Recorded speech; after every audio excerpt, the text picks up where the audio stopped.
तो electric field due to an arc part 7 है इस क्या बोलते हैं सीरीज़ का।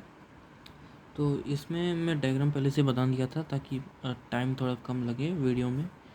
तो इसमें क्या बोलते हैं एक आर्क की वजह से क्या होगा हम निकालते हैं। तो क्योंकि ये मतलब सिमेट्रिक केस है ना, मतलब सिमेट्री रहता है ऑब्वियसली। कोई भी आप आर्क लोगे तो आपका एक मिड पॉइंट आएगा, जिस मतलब जैसा पार्ट इस तरफ वैसा पार्ट इस तरफ। तो ऑब्वियसली सिमेट्री की वजह से जो आपका नेट इलेक्ट्रिक फील्ड होगा इस सिमेट्री से यहाँ पर आएगा, इसको हम बोलते हैं ई नेट। ठीक है। और क्या बोलते हैं, मान लेते हैं यहाँ पर कोई पार्टिकल है जिसका मतलब हमको निकालना होगा, क्या होगा मतलब चार्ज डेंसिटी डी क्यू निकालना पड़ेगा। डी क्यू कितना होगा, डी क्यू कितना होगा। तो डी क्यू हमको पता है क्या होता है, lambda times of D L, जहाँ पर एल क्या होता है आपका स्मॉल लेंथ।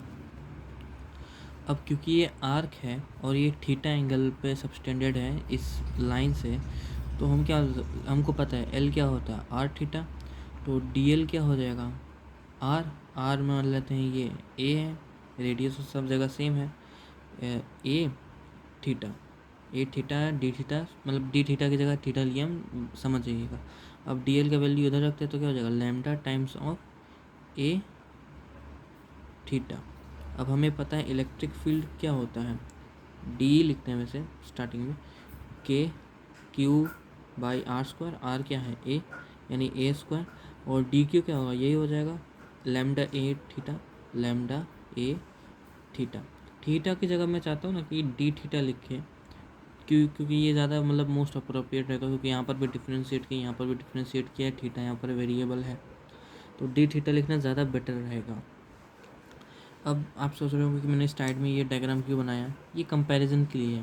क्योंकि अगर आप चाहो ना तो मतलब इसको ये मान लेते मैं अल्फ़ा है और ये भी एंगल अल्फ़ा ही होगा, क्योंकि बीच में से काटे हैं ना, तो ये अल्फ़ा अल्फ़ा होगा।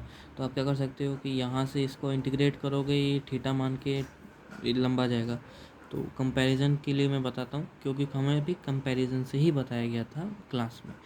तो अब इस रॉड की वजह से डी क्या मैंने लास्ट वीडियो में बताया था क्या होता है, k by R square, distance R है, और लेमडा क्या लेमडा डी वाई यही होता है ना, d q is equal to lambda d y यहाँ पर लेंथ है।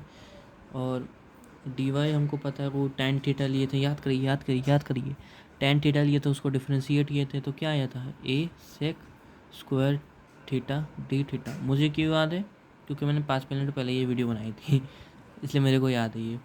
और आर आपका क्या बोलता है, आर भी उस वीडियो में क्या आता है ए सेक थीटा।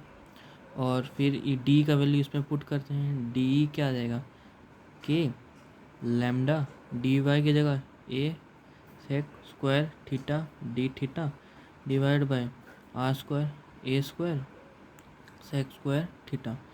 तो डी क्या आ जाएगा आपका के lambda a d theta by 2, मतलब 2 नहीं मतलब पावर 2। क्या ये चीज़ और ये चीज़ बरोबर है, बरोबर ये दोनों बरोबर है। तो इसका मतलब हमें एक रिज़ल्ट पे हम पहुंचते हैं कि अगर क्वेश्चन में यहाँ पर कोई आर्क आ गया तो उसे हम एक स्ट्रेट रॉड से रिप्लेस कर सकते हैं, या फिर कोई क्वेश्चन में स्ट्रेट रॉड आ गया तो उसे हम आर्क से रिप्लेस कर सकते हैं, क्योंकि दोनों की वजह से इलेक्ट्रिक फील्ड जो आएगा वो सेम आएगी। अब क्योंकि यहाँ पर सिमेट्रिक है तो दोनों साइन अल्फ़ा और बीटा सेम हो गए, तो आपका ई क्या आ जाएगा कि lambda by A 2 sine alpha से, यहाँ पर साइन अल्फ़ा प्लस साइन, अरे यार दिखाई देता हूँ रुको, क्या यहाँ पर sine alpha plus sign beta होता था, तो ये अल्फ़ा बीटा सेम हो गया, तो ये अल्फ़ा हो गया, तो ये 2 साइन अल्फ़ा हो जाएगा, है ना। तो बस यही फॉर्मूला था। Thanks for watching.